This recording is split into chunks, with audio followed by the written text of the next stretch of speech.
Bueno, aprovecho mi posición de orador para, como no había mucho tiempo para preguntas, la verdad, muy bueno el panel, Lu, Nati, Mati, muy bueno el panel, muy buena la intervención de Ignacio Maglio. Ignacio no dijo, pero su papá era un gran médico, uno de los médicos que marcó uno de mis primeros congresos, un eticista de aquellos, y creo que ha logrado una perfecta fusión entre un médico muy ético y humano y afectivo con una visión ética ya desde el lado más legal.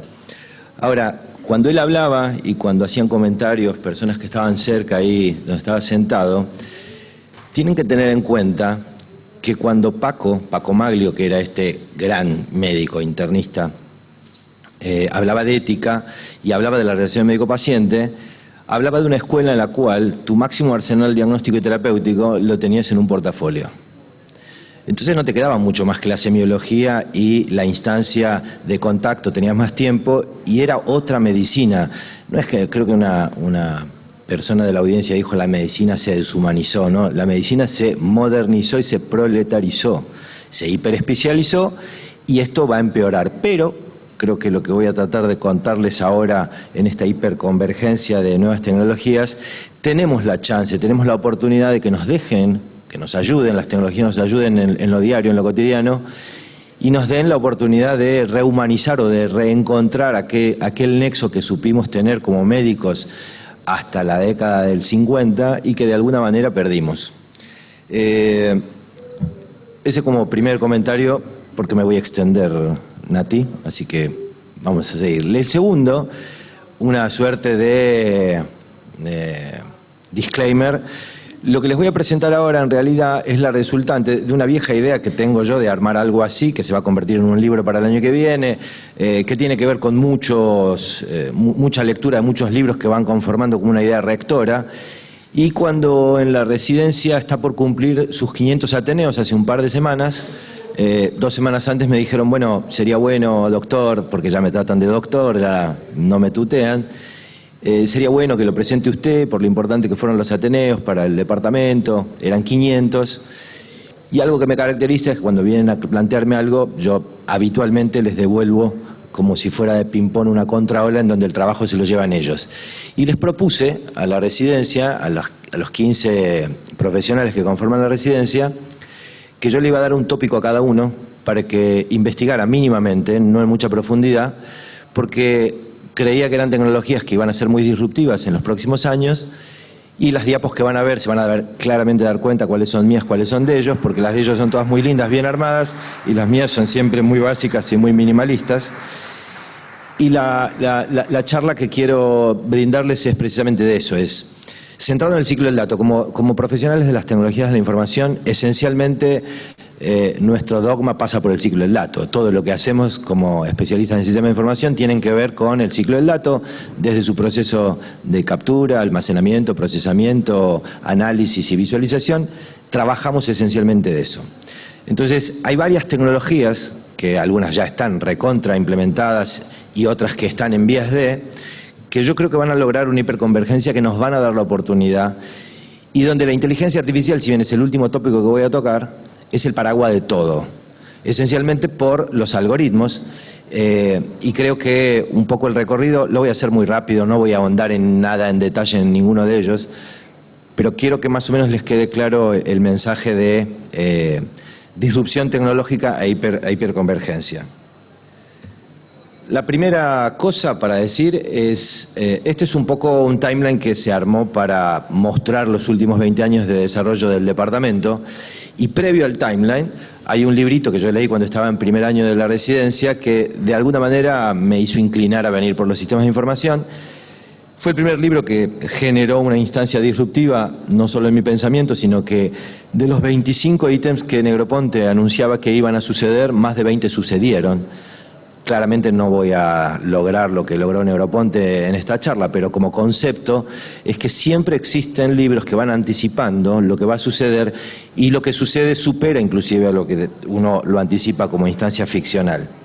En esa trilogía de libros que pueden ver en estas diapos, son libros recientes, el primero es del 2012, 13, el otro de 2015, el otro es de este año.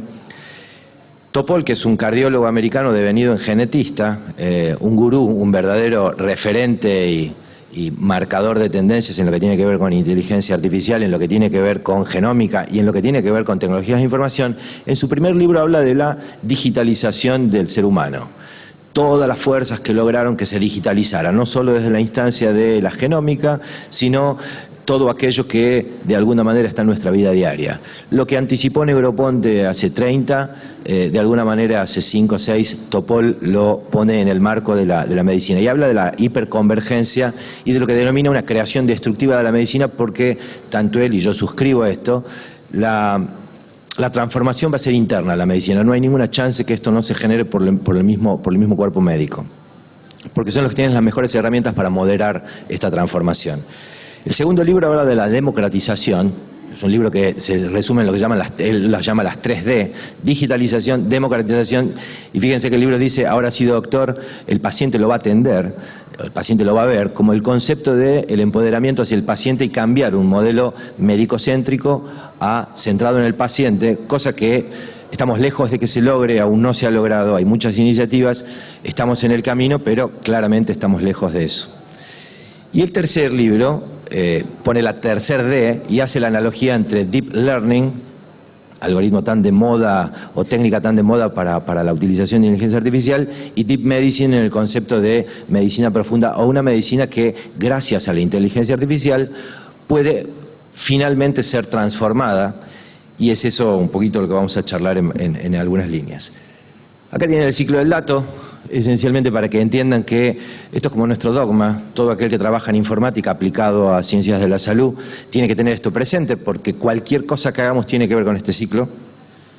Y estos son los temas, los voy a pasar muy rápido para poder terminar en tiempo, pero como concepto son algunas tecnologías que ya están, que claramente han sido, ya tienen un nivel de madurez adecuado, y otras que no, pero va a haber algunas. Voy a poner dos focos esenciales. Hablar de redes sociales ya es ubicua, ya tiene una gran penetración en la gente, y lo más importante, es una de las principales fuentes de Big Data. Cuando uno habla de Big Data, esencialmente está hablando de gran cantidad de datos, en gran volumen, en gran variedad y en tiempo real.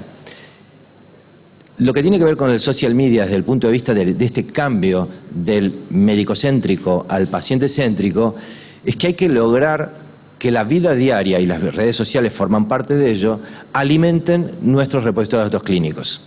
Tan es así que hay muchas experiencias, inclusive detecciones tempranas de esquizofrenia, depresión, intentos de suicidio. Hay mucha investigación en curso en este momento utilizando datos crudos de redes sociales para colaborar. Y ahí es donde de nuevo entra el paraguas de la inteligencia artificial como algoritmos para lograr esto.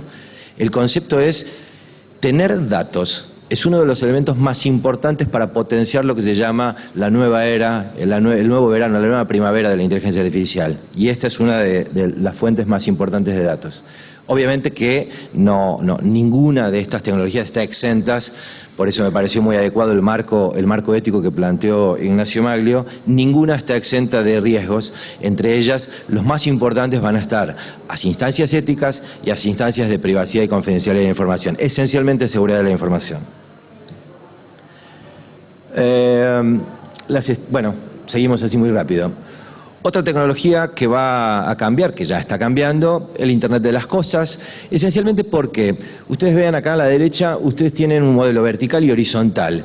Son cosas, lo que quieran, un reloj, un reloj despertador, la heladera, el microondas, el teléfono, lo que sea que se conecta a Internet, algunas en las casas en forma horizontal entre ellas y otras en forma vertical entre esos nichos, entre esos nodos. Esos todos conectados a Internet y bien canalizados, y ahí es donde van a venir a jugar el teléfono o el móvil como un hub y la conectividad, con mejoras de conectividad, como una instancia de transporte. Sumado a nuevos sensores, y ahí hablamos de biosensores o todo aquello que pueda conectarse a Internet, pasaríamos a un modelo ubicuo de información constante para alimentar estos repositorios.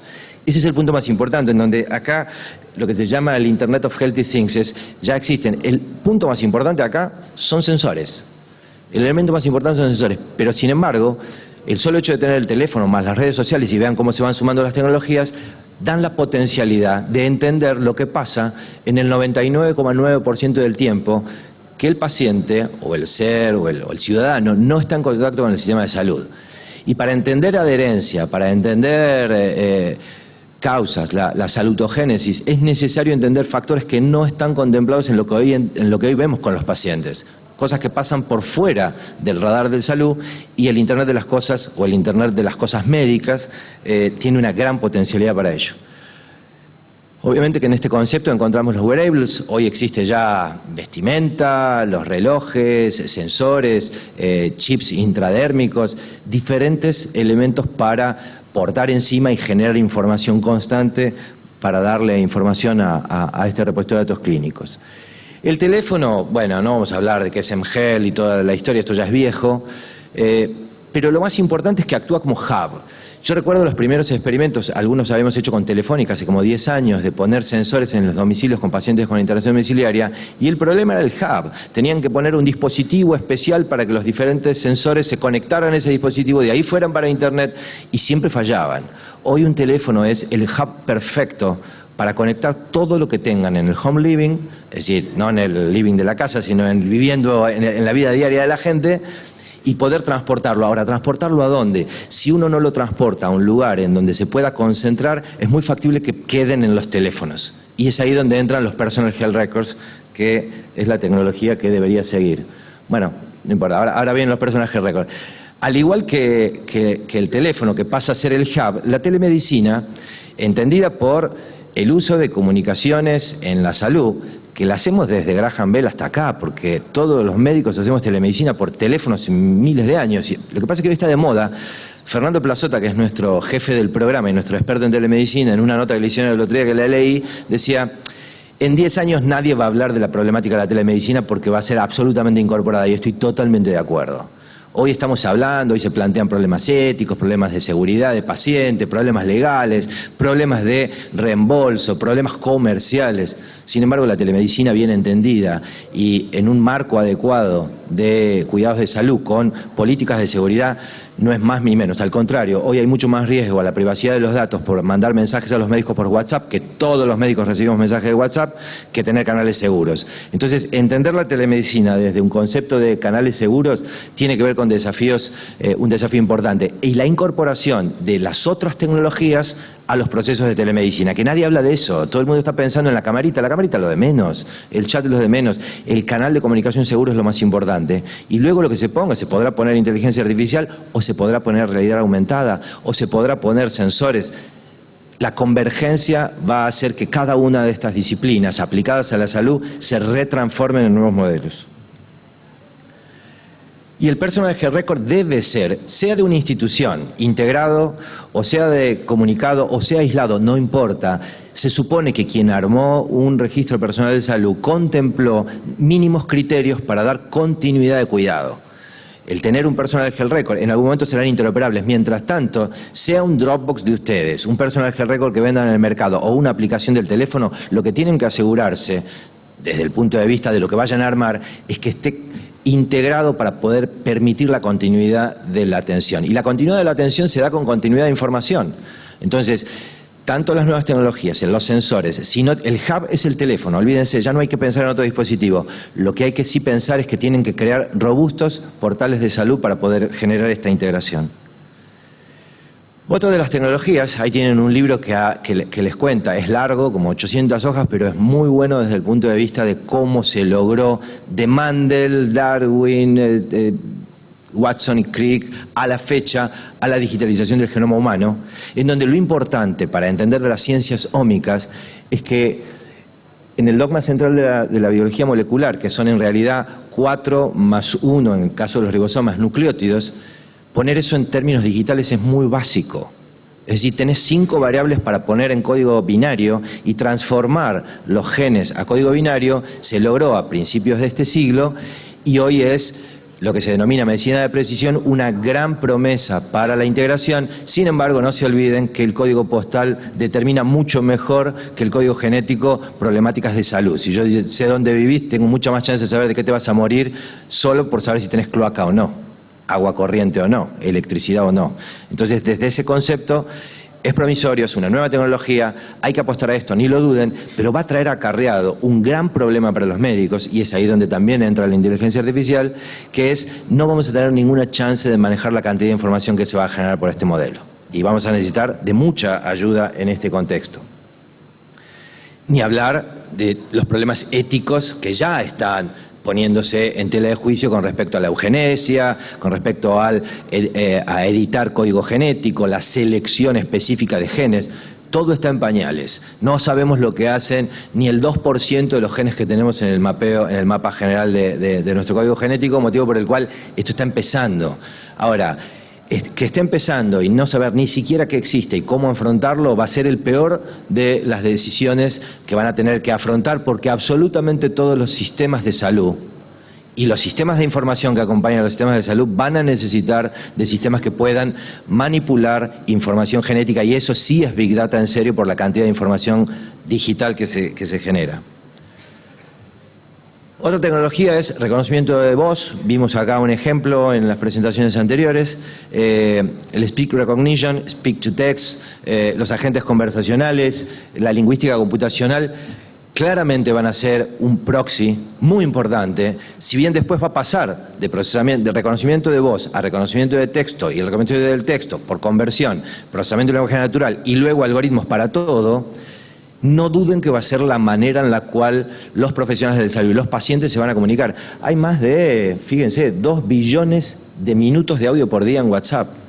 Pongan eso de sustrato y empiecen a buscar. Solamente grabar las conversaciones de las consultas médicas, ya sea por telemedicina o presenciales, eso va a generar un gran corpus de audio que luego transformado a texto va a permitir tener muchísima información que hoy está fuera de todos nuestros registros.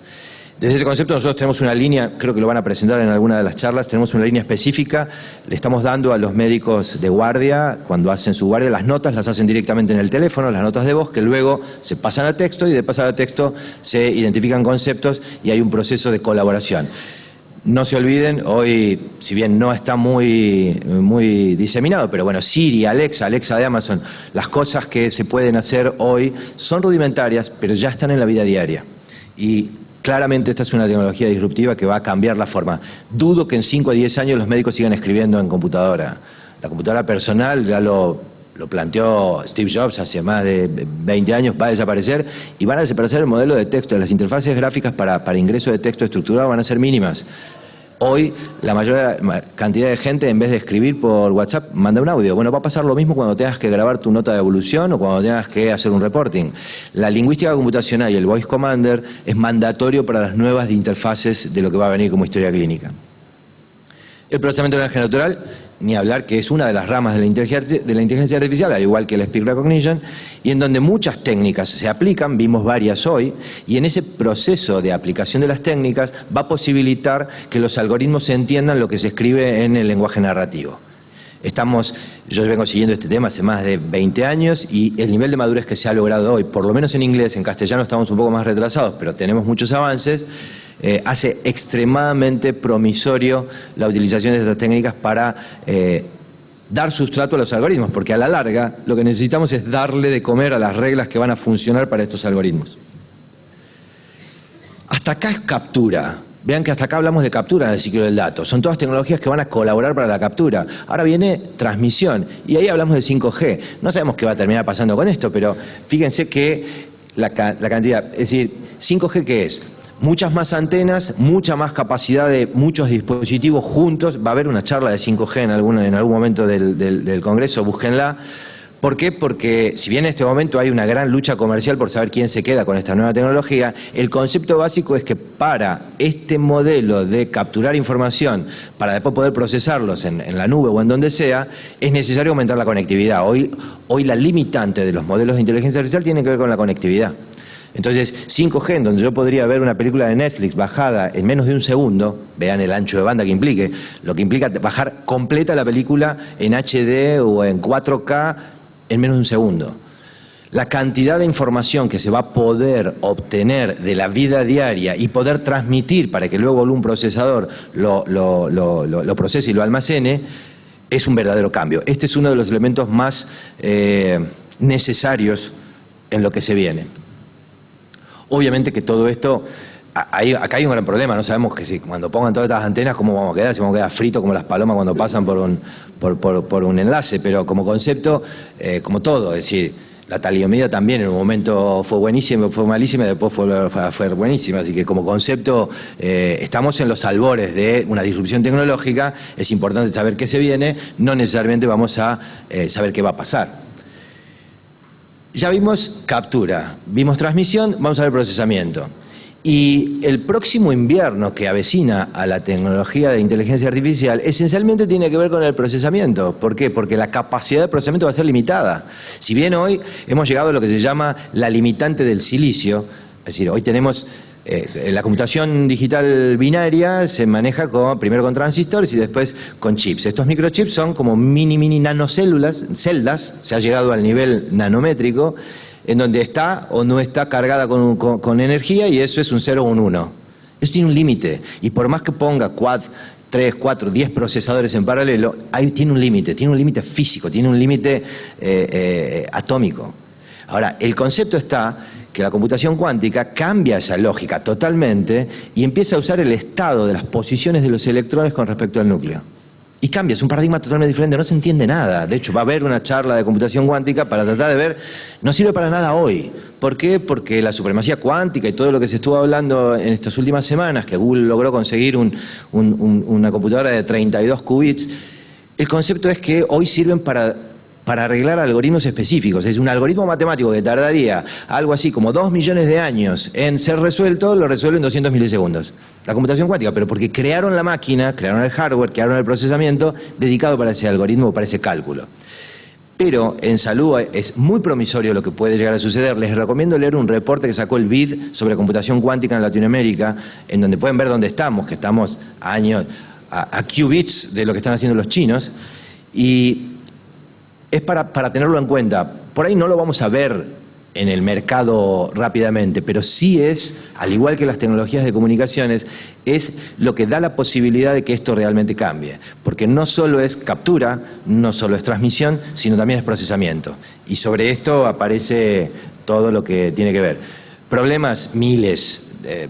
Desde lo ético, obviamente que esto va a traer, uno de los principales problemas tiene que ver con la criptografía, es decir, si yo tengo hoy la criptografía asimétrica basada para la seguridad de la información, en banco, en donde sea, en un modelo en donde no puedo por fuerza bruta destruirlo, si tengo un computador cuántico que encuentra la forma de hacerlo, lo puede hacer en milisegundos. Entonces habrá que crear criptografía asimétrica basada en computación cuántica y no en computación binaria. Hacia eso tendremos que trabajar, pero excede la charla del... Ahora vamos a un par de elementos más. Impresión 3D. ¿Por qué es importante la impresión 3D? Esencialmente por el cambio del sustrato. No estamos hablando de lo típico. Impresión 3D de una maqueta, una manito, una prótesis, una órtesis. No.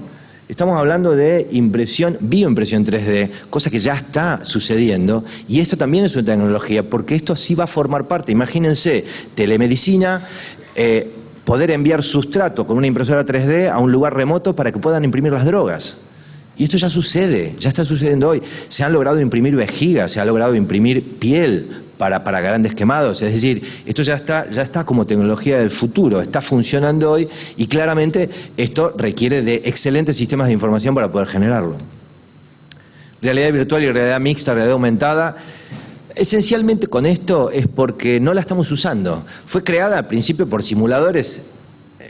El gobierno, los organismos de defensa americanos pidieron simuladores para sus aviones de caza. Ahí es donde aparece la simulación, la realidad virtual. Luego pasó a ser realidad aumentada, en donde yo te voy agregando elementos a través del teléfono. El Pokémon Go es un ejemplo básico de eso, o el Street View, el nuevo modelo de Street View de Google Maps, y la mixta que utiliza ambas. Desde el concepto, la potencialidad para los pacientes con realidad virtual en entornos para poder generar rehabilitación, para poder generar educación y esencialmente para el grupo médico en instancias donde hay, por ejemplo acá, necesidad de un anatomopatólogo con necesidad de tener las manos sucias por los preparados y poder manejar en modelo tipo Minority Report, donde manejaba todo con señas. Eso ya está sucediendo y están en productos activos que se venden en el día de hoy. Otra tecnología para tener en cuenta es blockchain, que el impacto de blockchain, que esencialmente es un nuevo modelo de encadenar a través de un hash un elemento con otro, tendría muchísimas utilidades en medicina. Obviamente que uno de los puntos más importantes de blockchain tiene que ver con la legalidad. Ahora, yo lo planteo como una excelente tecnología para mejorar las instancias de lo que se llama el rastro, que es cómo evitar que vos puedas corromper un documento. Excelente, va a haber una charla específica de una maestranda, de una ex maestranda que va a dar una charla de blockchain, pero para mí el concepto más importante tiene que ver con si esto lo incorporamos en donde el trust sea el mismo paciente, las cosas cambian, porque hasta ahora siempre discutimos de las instancias legales desde el lado del juez o del médico, pero no lo estamos viendo desde el lado del paciente. Presten atención a esta tecnología esencialmente para eso. Big Data, Data Analytics o Visual Analytics, para mí son términos de moda. Es decir, van cambiando, la lógica es la misma. Si yo tengo gran cantidad de datos, hoy Big Data no hacemos ninguno.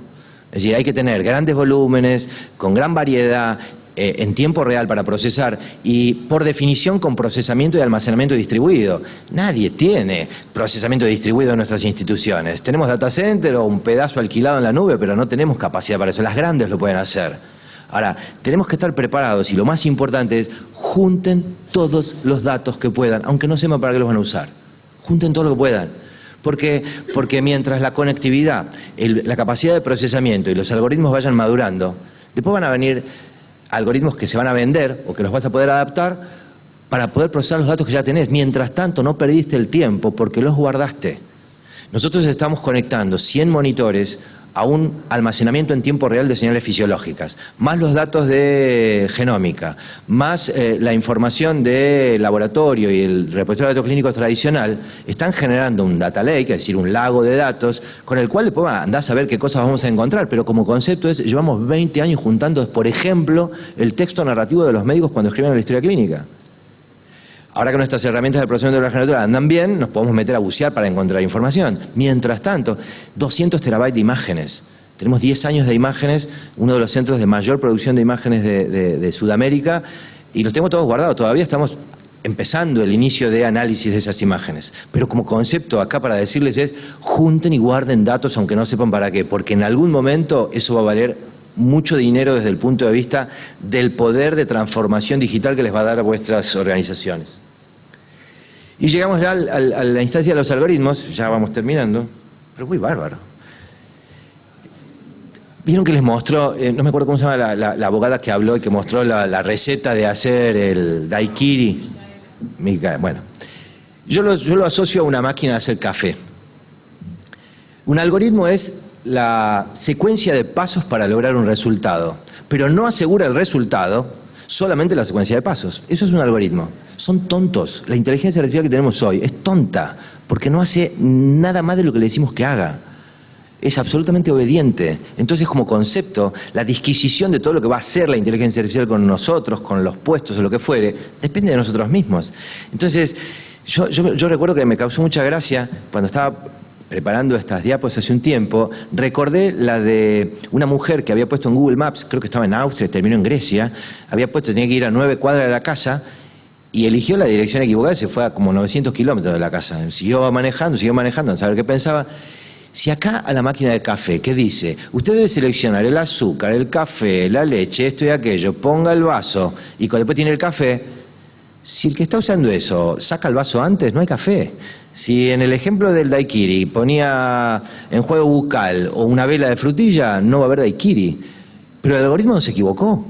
Entonces, como concepto hoy, los algoritmos son lo más básico que hay en esta instancia, y en ese modelo de algoritmos o de modelos, tenemos desde los años 40, de Alan Turing a la fecha, hemos pasado por un montón de procesos de inteligencia artificial y hemos visto, yo recuerdo estar en primer año de la residencia y leer en el New England Journal of Medicine una publicidad de Quick Medical Reference en los 90, en donde decían que los pacientes iban a consultar directamente al Quick Medical Reference, que hacía diagnósticos y había como un doctor computarizado. No pasó nada de eso.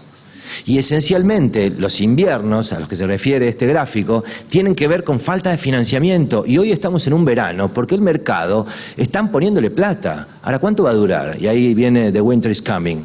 Y no solo por limitantes, porque hoy lo dijeron muy bien, el verano que estamos viviendo con la inteligencia artificial esencialmente se potencia del 2012 para acá por Deep Learning y por Machine Learning como modelos nuevos de aprendizaje supervisados o no supervisados. El mejor ejemplo de aprendizaje supervisado lo tienen en su vida diaria con el Gmail. Van a la carpeta de spam y dicen esto no es spam. Eso es un aprendizaje supervisado. El concepto está en el aprendizaje no supervisado, que es el que tiene que venir y en donde ahí va a venir una verdadera revolución en la ciencia de datos. Mientras tanto, yo lo que les diría es aprovechen lo que esté validado y empiecen a validar ustedes en vuestras organizaciones con cautela. Yo tengo mis opiniones personales y después las puedo debatir, pero no estoy de acuerdo con un modelo en donde hoy está siendo criticada la telemedicina, encima poner un modelo de procesamiento automático de signos y síntomas del paciente. Si ya es como en fase piloto, en instancia de prueba, asumo que puede llegar a ser factible, pero luego de eso, para pasar a modelos productivos, creo que no es adecuado por el tiempo que lleva de validación. Y en medicina estamos muy acostumbrados a tener trials para validar, para tener fases que aseguren que no va a haber efectos deleterios. En ese concepto, fijen lo que se llama el teorema o la ley de Amara, que plantea que nosotros tenemos una gran predisposición a sobreestimar en el corto plazo las tecnologías y a subestimarlas en el mediano y en el largo plazo. Yo creo que es eso lo que pasa con la inteligencia artificial. Y no una, ya pasó 3 veces. Entonces, ¿qué va a pasar ahora? Ahora lo que va a haber son dilemas éticos. Y sobre eso, mínimamente para ir charlando, creo que lo pusieron, estaba mucho más linda la foto que pusieron las de Microsoft, loco, alguien que me haga las diapos. El que quiera leer qué va a pasar con esto, ahí tiene un librito de Oppenheimer, que es un periodista de la CNN, se lee muy rápido, está muy poco fundamentado todo por entrevistas periodísticas que hizo, pero el panorama es bueno. Como concepto, desde la primera hasta lo que se llama ahora la cuarta revolución industrial, en donde esta cuarta revolución tiene que ver con los algoritmos, no con ninguna otra cosa. ¿Por qué? Porque las computadoras ya generaron el cambio en la tercera. El punto más importante en este modelo es que lo que nos diferencia al Homo sapiens al resto de los animales y de las computadoras, esencialmente son 2 cosas. Las acciones manuales, la típica del dígito opositor, nosotros tenemos muchas instancias manuales, esas instancias manuales fueron muy atacadas con las 2 primeras revoluciones. Si no, preguntan a los caballos, ¿no? Que a principios del 1900 hacía más de 25 millones y ahora no llegan ni a 2 millones. Es decir, que los procesos de automatización por revoluciones industriales cambian, mutan y generan una conversión en los puestos de trabajo. Ahora vamos a ver qué nos va a pasar a nosotros, pero como concepto, nuestras habilidades manuales fueron transformadas a través de la automatización. La agricultura, había millones de agricultores y desde el 1900 en adelante, con las revoluciones industriales, cada vez hay menos, porque están automatizados. ¿Por qué? Porque tanto primero el vapor, después la electricidad, después las máquinas computarizadas automatizaron los procesos manuales. La otra cosa que sucedió es que mucha de esa gente no perdió el laburo porque se fue a industrias de servicios. Pero ahí aparece ahora, en la cuarta revolución industrial, los algoritmos que empiezan a hacer mucho mejor que los humanos actividades cognitivas. Entonces, en esa instancia, ahí aparece uno de nuestros grandes dilemas y sepan que va a suceder. Estas habilidades versus cognitivas, al estar siendo reemplazadas en medicina, les van a pegar más a algunas especialidades que a otras.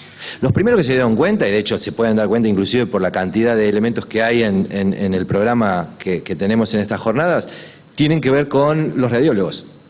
Los radiólogos, los patólogos, se dieron cuenta muy rápido que como ellos no ven pacientes, sino lo que hacen es ver imágenes, y algunos ven a los pacientes y demás, no es por disminuir su trabajo, obviamente, como ven imágenes, esa imagen puede ser, por un algoritmo de Deep Learning, mucho mejor analizada, no mucho mejor, más rápido. No es mucho mejor, es más rápido. De hecho, los algoritmos hoy equiparan la performance de los radiólogos, pero lo hacen, puede durar en un modelo 3 horas, con revisiones constantes hasta poder ver lo que quiere informar el radiólogo, versus 12 segundos que lo puede hacer un algoritmo de Deep Learning, en cualquiera de los campos de los que ya está muy determinado. Luego vamos a seguir los que hacen diagnósticos simples, la atención primaria. aquellos que se puede protocolizar rápidamente, homogeneizar su proceso de atención, cosa que a los médicos no nos gusta, porque de hecho lo principal que hacemos es corrernos de los modelos que nos tratan de protocolizar. Y por último, enfermeros, cirujanos, a los que tienen mucha instancia manual. Ahora vean cómo las habilidades manuales son las que preservan actualmente de los procesos de automatización. Y eso es algo que todas las profesiones, pero esencialmente la medicina, tiene que tener en cuenta para ver cómo va a incorporar estas tecnologías en un modelo supervisado. ¿Para qué? Para que sea coadyuvante y no reemplazante. Y miren esto. A la izquierda pueden ver la cantidad la capacidad humana. ¿Ven la rayita que está ahí en el medio? Está topeada. Nuestra capacidad de procesamiento de hechos por unidad de tiempo está topeada. Está hasta un límite. Sin embargo, fíjense, desde la unidad de tiempo, y yo por eso puse esto desde el 90, cómo va aumentando la cantidad de unidades de información a ser procesada.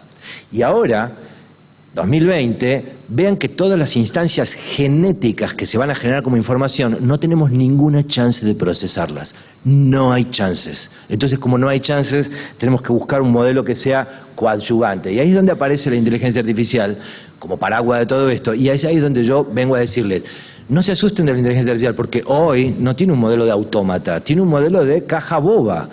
Obviamente, se planteó muy bien en el track. La instancia del sesgo, la instancia de la transparencia, la instancia ética, son los elementos más importantes porque el algoritmo no va a hacer nada que uno no programe que haga. El autodescubrimiento de conocimiento por ahora está contenido y eso puede que sea, cuando eso suceda, el próximo invierno. Mientras tanto, para terminar ya, yo no vi a nadie, no vi a ningún médico, ningún oncólogo que pierda el trabajo por Watson Oncology, por Watson y por ningún algoritmo.